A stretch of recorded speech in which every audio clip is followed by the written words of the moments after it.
رب العالمين والصلاة والسلام على سيد المرسلين أما بعد فأعوذ بالله من الشيطان الرجيم بسم الله الرحمن الرحيم الصلاة والسلام عليك يا رسول الله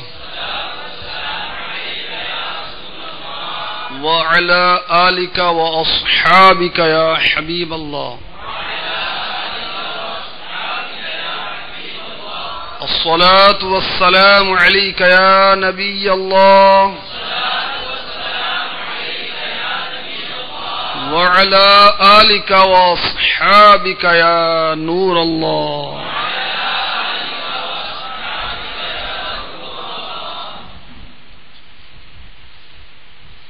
الترغیب والترہیب جلد 2 صفحات 322 فرمان مصطفیٰ صلی اللہ تعالی علیہ وسلم. جس نے مجھ پر 10 مرتبہ درود پاک پڑھا اللہ تعالی اس پر 100 رحمتیں نازل فرماتا ہے. صلو علی الحبیب صلی اللہ تعالی علی محمد وعلی آلہ وصحبہ وبارک وسلم. میٹھے میٹھے اسلام بھائیو، مدنی چینل کے ناظرین، مدنی چینل پر رجب المرجب کی خصوصی نشریات میں شب اسرا کا دولہ اس نام سے سلسلہ شروع کیا گیا ہے. اس میں قصیدہ معراجیہ جو سید اعلی حضرت علی رحمت رب العزت کا لکھا ہوا ہے، اس کے اشعار پڑھنے سننے سمجھنے کی انشاءاللہ سعادت حاصل کریں گے. وہ سرور کشور رسالت جو عرش پر جلوہ گر ہوئے تھے، نرانے عرب کے ساما عرب کے مہمان کے لیے تھے. قصیدہ معراجیہ کے 67 اشعار ہیں. ابھی پہلا شعر ہے، اور اولاً قرآن پاک میں جو معراج کا ذکر ہے سورہ اسراء جسے سورہ بنی اسرائیل بھی کہتے ہیں، اس میں اور سورہ نجم میں پہلے وہ ہم سنیں گے انشاءاللہ، پھر مسلم اور بخاری شریف میں جو معراج کا ذکر ہے وہ سنیں گے. اس کے بعد اعلی حضرت نے جو عشق بھرے انداز سے شب معراج کا جو نقشہ کھینچا ہے انشاءاللہ وہ ہم سننے سمجھنے کی سعادت حاصل کریں گے. تو سورہ بنی اسرائیل کی پہلی آیت میں ہمارے اکالی صلاۃ والسلام کی معراج کا ذکر ہے. کل کچھ عرض کیا گیا تھا، مزید آگے عرض کرتا ہوں. ترجمہ کنز الایمان پاکی ہے اسے جو اپنے بندے کو راتوں رات لے گیا مسجد حرام سے مسجد اقصی تک. عبد کے بارے میں کچھ مدنی پھول کل عرض کیے گئے تھے. رات میں معراج ہونے کی حکمت کیا ہے یہ عرض کیا گیا تھا. مسجد حرام خانہ کعبہ میں واقع ہے. مسجد اقصی کو مسجد اقصی کیوں کہتے ہیں یہ عرض کیا گیا تھا. مزید ارشاد ہوتا ہے جس کے گردا گرد ہم نے برکت رکھی. برکت کیا ہے سنیے. تفسیر خزائن العرفان صدر الافاضل حضرت علامہ مولانا مفتی حافظ سید محمد نعیم الدین مراد آبادی رحمۃ اللہ تعالی علیہ لکھتے ہیں دینی بھی دنیاوی بھی مسجد اقصی کے گردا گرد دینی برکتیں بھی ہیں اور دنیاوی برکتیں بھی ہیں. کیا کیا ہیں سنیے. وہ سرزمین پاک وحی کی جائے نزول ہے، وہاں وحی نازل ہوتی رہی ہے. کہاں پر؟ مسجد اقصی اور یعنی بیت المقدس میں. اور انبیاء کی عبادت گاہ ان کا جائے قیام و قبلہ عبادت ہے. مسجد اقصی بیت المقدس جو ہے خانہ کعبہ سے پہلے قبلہ تھا. ہمارے اکالی صلاۃ والسلام نے 17 مہینے اس کی طرف رخ کر کے نمازیں پڑھی اور بہت سارے انبیاء کا یہ قبلہ رہا ہے. مفتی صاحب لکھتے ہیں کثرت انہار و اشجار سے بہت ساری نہریں ہیں، بہت سارے درخت ہیں، وہ زمین سرسبز و شاداب میووں پھلوں سے کثرت سے بہترین عیش و راحت کا مقام ہے کہ ہم اسے اپنی عظیم نشانیاں دکھائیں. بے شک وہ سنتا دیکھتا ہے. قبلہ مفتی احمد یار خان نعیمی رحمۃ اللہ تعالی علیہ نے مرآت شرح مشکات میں بہت پیاری بات لکھی ہے، سننے سمجھنے کی اور یاد رکھنے والی بات ہے.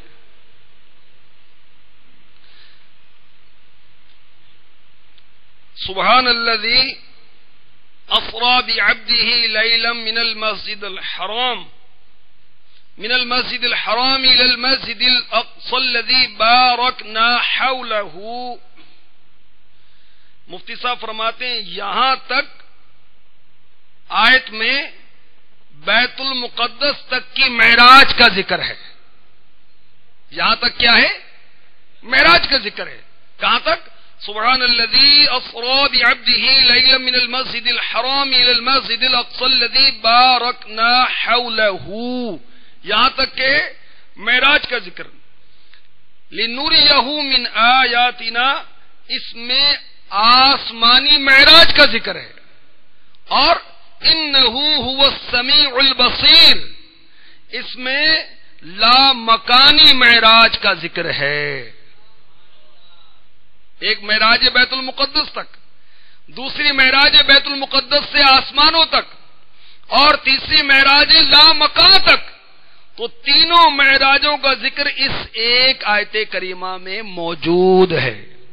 صلو علی الحبیب صلی اللہ تعالی علی محمد وعلی آلہ وصحبہ وبارک وسلم. میٹھے میٹھے اسلام بھائیو، مدنی چینل کے ناظرین، سورہ نجم میں بھی آقا علیہ الصلوۃ والسلام کی معراج کا ذکر ہے. آئیے سنیے اور دلوں کو روشن کیجیے. ترجمہ کنز الایمان سے اور تفسیر خزائن العرفان سے. بسم اللہ الرحمن الرحیم. اللہ کے نام سے شروع جو نہایت مہربان رحم والا. والنجم اذا هوى ما ضل صاحبكم وما غوى. ترجمہ کنز الایمان، ساتھ میں تفسیر بھی عرض کرتا جاؤں گا. اس پیارے چمکتے تارے محمد کی قسم صلی اللہ تعالی علیہ وسلم جب یہ معراج سے اترے. قبلہ مفتی احمد یار خان نعیمی رحمۃ اللہ تعالی علیہ فرماتے ہیں نجم کی تفسیریں بہت سی اور آپ نے لکھی ہیں، لیکن فرماتے ہیں سب سے لذیذ تفسیر وہ ہے جو اعلی حضرت نے اختیار فرمائی کہ نجم سے مراد ہے ذات گرامی ہادی برحق سید انبیاء محمد مصطفیٰ کی ذات پاک. تمہارے صاحب نہ بہکے نہ بے راہ چلے. صاحبو کم سے مراد سید عالم ہے. معنی یہ ہے کہ حضور انور علیہ الصلوۃ والسلام نے کبھی طریق حق و ہدایت سے عدول نہ کیا، ہمیشہ اپنے رب عز و جل کی توحید و عبادت میں رہے. آپ کے دامن عصمت میں کبھی کسی امر مکروہ کی گرد نہ آئی. اور بے راہ نہ چلنے سے یہ مراد ہے کہ حضور صلی اللہ علیہ وسلم ہمیشہ رشد و ہدایت کی اعلی منزل پر متمکن رہے. اعتقاد فاسد کا شائبہ بھی کبھی آپ کے حاشیہ بساط تک نہ پہنچ سکا. وَمَا يَنطِقُ عَنِ الْهَوَىٰ، اور وہ کوئی بات اپنی خواہش سے نہیں کرتے. ان هو الا وحی یوحیٰ، وہ تو نہیں مگر وحی جو انہیں کی جاتی ہے.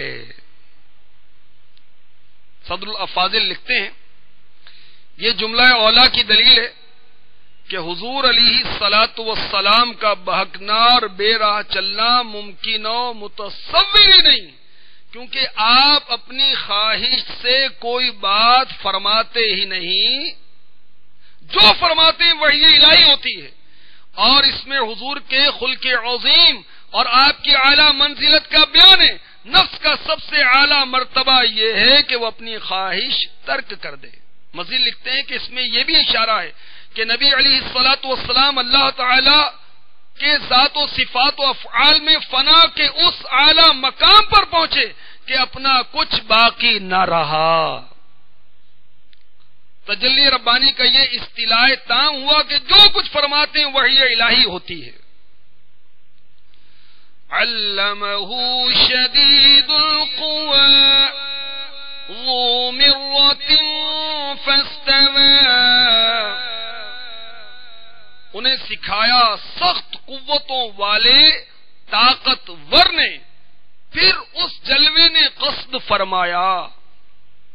انہیں یعنی سید عالم صلی اللہ علیہ وسلم کو سکھایا جو کچھ اللہ تعالی نے ان کی طرف وحی فرمائی. اس تعلیم سے مراد قلب مبارک تک پہنچا دینا ہے. سخت قوتوں والے طاقتور نے.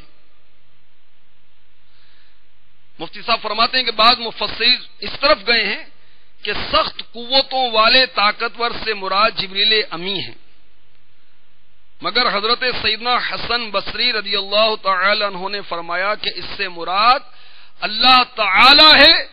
اس نے اپنی ذات کو اس وصف کے ساتھ ذکر فرمایا. معنی یہ ہے کہ سید عالم صلی اللہ تعالی علیہ وسلم کو اللہ تعالی نے بے واسطہ تعلیم فرمائی. وَهُوَ بِالْأُفُقِ الْأَعْلَى، اور وہ آسمان بری کے سب سے بلند کنارے پر تھا. پھر اس جلوے نے قصد فرمایا. پہلے یہ سن لیجئے. پھر اس جلوے نے قصد فرمایا.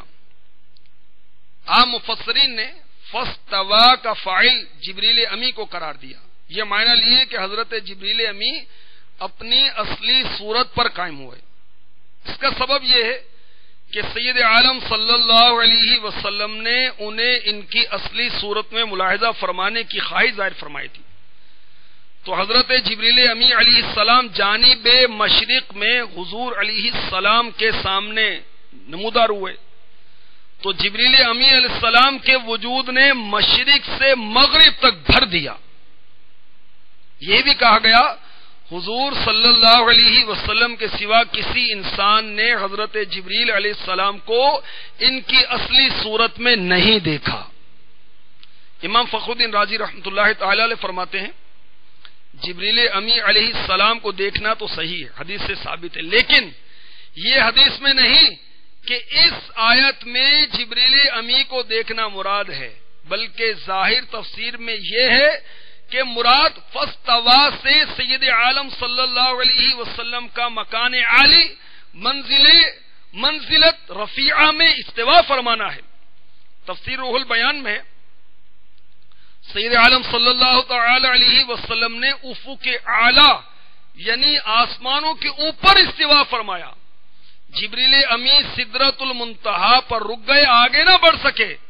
انہوں نے کہا کہ اگر میں ذرا بھی آگے بڑھوں تو تجلیات جلال مجھے جلا ڈالیں. اور حضور سید عالم صلی اللہ علیہ وسلم آگے بڑھ گئے اور مستوائے عرش سے بھی گزر گئے. حضرت حسن رضی اللہ تعالی عنہ کا یہی قول ہے. وَهُوَ بِالْأُفُقِ الْأَعْلَى، اور وہ آسمان بری کے سب سے بلند کنارے پر تھا. صدر الافاضل لکھتے ہیں یہاں بھی عام مفسرین اس طرف گئے ہیں کہ یہ حال جبریل امی کا ہے، لیکن امام رازی رحمت اللہ تعالی علیہ فرماتے ہیں ظاہر یہ ہے کہ یہ حال سید عالم صلی اللہ علیہ وسلم کا ہے. آپ افق اعلی یعنی فوق سماوات تھے، یعنی آسمانوں سے اوپر تھے. جس طرح کہنے والا کہتا ہے میں نے چھت پر چاند دیکھا، پہاڑ پر چاند دیکھا، اس کے یہ معنی نہیں ہوتے کہ چاند چھت پر یا پہاڑ پر تھا، بلکہ یہ معنی ہوتے ہیں کہ دیکھنے والا چھت یا پہاڑ پر تھا. اسی طرح یہاں معنی ہے کہ حضور علیہ الصلاۃ والسلام فوق سماوات پر پہنچے تو تجلی ربانی آپ کی طرف متوجہ ہوئی. پھر کیا ہوا قرآن سنیے. ثم دنا فتدلى فكان قاب قوسين أو أدنى. پھر وہ جلوہ نزدیک ہوا. تفسیر اس کے معنی میں بھی مفسرین کے کئی قول ہیں. ایک قول یہ ہے کہ حضرت جبریل علیہ الصلاۃ والسلام کا سید عالم صلی اللہ علیہ وسلم سے قریب ہونا مراد ہے کہ وہ اپنی اصلی صورت دکھا دینے کے بعد حضور سید عالم صلی اللہ علیہ وسلم کے قرب میں حاضر ہوئے. اور دوسرے معنی یہ ہیں کہ سید عالم صلی اللہ تعالی علیہ وسلم حضرت حق عز و جل کے قرب سے مشرف ہوئے. اور تیسرے معنی یہ کہ اللہ تعالی نے اپنے حبیب صلی اللہ علیہ وسلم کو اپنے قرب کی نعمت سے نوازا اور یہی صحیح تر ہے. تو اس جلوے اور اس محبوب میں دو ہاتھ.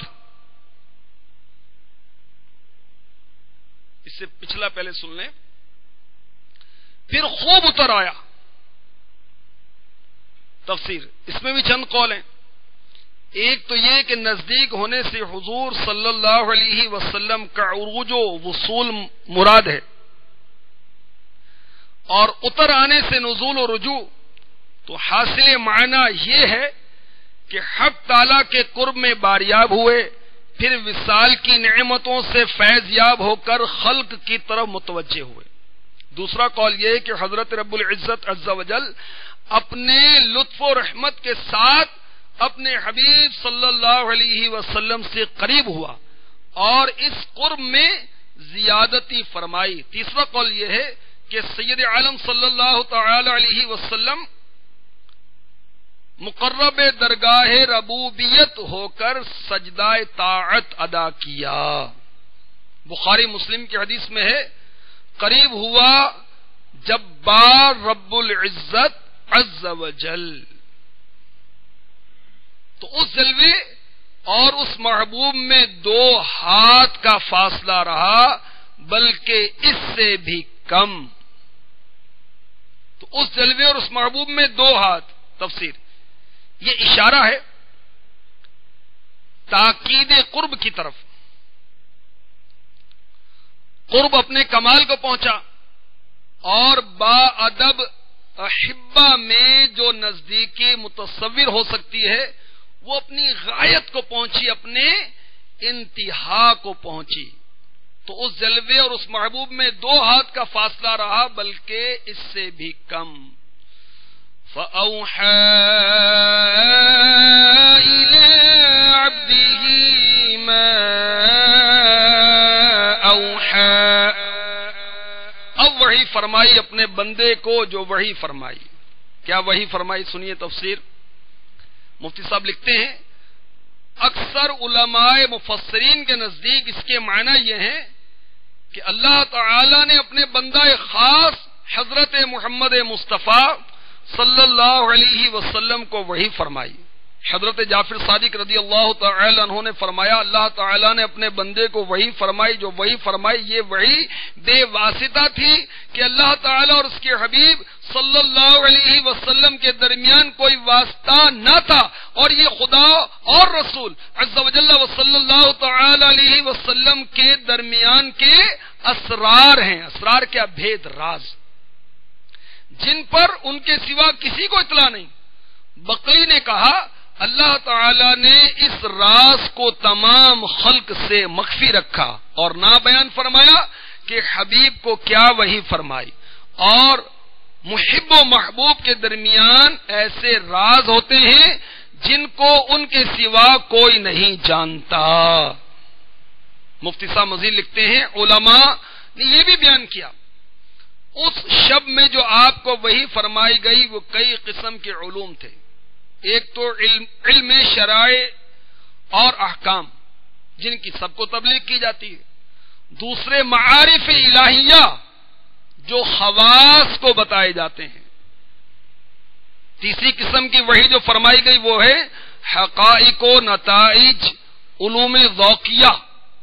جو صرف اخص الخواص کو تلقین کیے جاتے ہیں، اور ایک قسم وہ اسرار جو اللہ تعالی اور اس کے رسول کے ساتھ خاص ہیں، کوئی ان کا تحمل نہیں کر سکتا۔ وہ سرور کشور رسالت جو عرش پر جلوہ گر ہوئے تھے، نئے نرالے طرب کے ساما عرب کے مہمان کے لیے تھے، نئے نرالے طرب کے ساما عرب کے مہمان کے لیے تھے۔ انشاءاللہ عز و جل مزید آیات کا ترجمہ تفسیر انشاءاللہ کل سننے سمجھنے کی سعادت حاصل کریں گے۔ وہ سرور